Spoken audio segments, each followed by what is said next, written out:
So this first poem is called Attempts at Finding Truth in Memory. Um, remember going to see our Bryan Avenue folks and wondering what they was doing, passing shit through holes and cracked walls? Remember how all our aunties and uncles used to smoke Marlboro Reds in that living room and we transformed to secondhand vacuums? Remember Tia Tata, who we switched to tart to make it sound better, just to save a syllable? Or the way on 107, the yellow top crew would yell, subiendo or bajando. In your mind, you'd be like, fuck these Spanish dudes talking about, going up or down. Why are they always yelling this shit? Remember when I had my first kiss on 107? She was Rambo's sister, Gardenia with the light eyes. Yeah, we was lit for sure.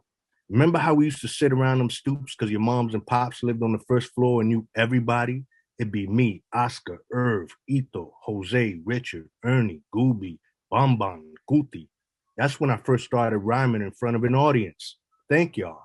Remember when remember Randall's Island before it got all white and gentile, liberal and conservative at the same time? Nananina, the neighborhood kids around the way, say what's up, and do a spin for a quarter. All the neighborhood old folk gave him love because he'd go around doing all kinds of tasks for contributions for that next hello, hi. Remember when Poland Spring was a sip from the pump, or how some cars would slow down when they got close so we could spray and wash down their car?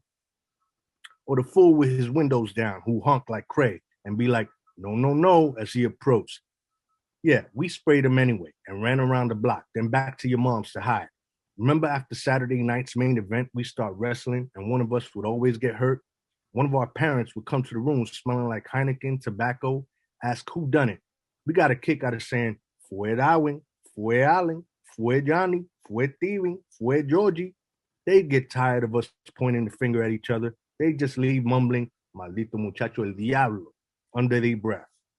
Remember how I had a bunch of our older cousins' girlfriends in DR feeling me by looking up at the stars? They'd ask why I always looked up and not at them. I told them they'd soon forget about me, but you can't see stars like this in the South Bronx. I never forgot. Remember how we called each other pickaninnies and laughed, not even knowing what the shit meant? How history travels. Remember when I first got locked up? I was copping near Intervale after work, rushing to Kelly Park, dodging dog shit, and got stopped by the paddy wagon. Spent the night in a pissy holding cell with Tigres for real. I held my stomach, my bowels, and my own through the stench of lost sons who were boys, believing they was niggas trying to be men. Remember when the shit happened again in Staten Island, of all places? I just so happened to be walking through a park with a little weed in my pocket. It was just a shortcut to the bus back to the city. Giuliani's stop and frisk was in full effect. I was minding my business and randomly asked to be frisked for no other reason than a brownie alert. As we rode to the precinct, one of the officers had the audacity to ask me why I looked so mad.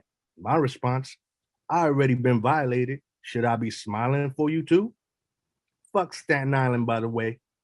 Remember when you went to the store with Malik to cop some Dutches and OE and cats from your own block, 156, were throwing bottles at y'all like Molotovs missing the fire?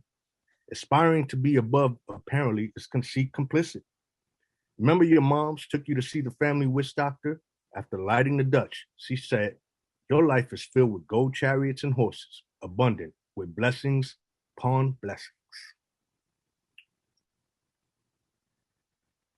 Oh, thank you, thank you. And my next jump off. All right, this is something very experimental. I did not know what I was doing with this, but it is titled, You Come at the King, You Bets Not Miss.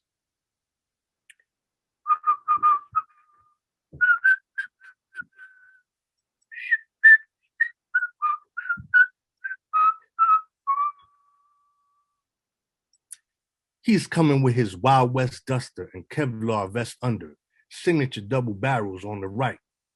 Drew up a trick play, and they don't know it's a game. Omar don't scare. It ain't what you taking, it's who you taking it from. You feel me? How you expect to run with the wolves come night when you spend all day sparring with puppies? Omar still takes his grandma to church every fourth Sunday. He don't like cussing and come around to tell her he works at a cafeteria at the Beemore Airport because she would never go around them parts. Even gangs call a truce on Sundays.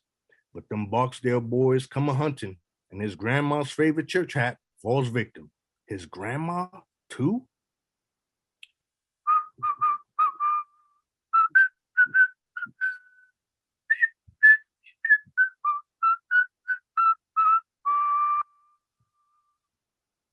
The way they did Brandon was worse enough. Mutilated that young boy, cigarette burns and stab wounds all over, gouged one of his eyes out like pinball on an abandoned car in an empty lot, laid him out like Jesus. Poor pretty boy. Make one question macho and gangster and being a man, especially when they double the price on your head for being gay.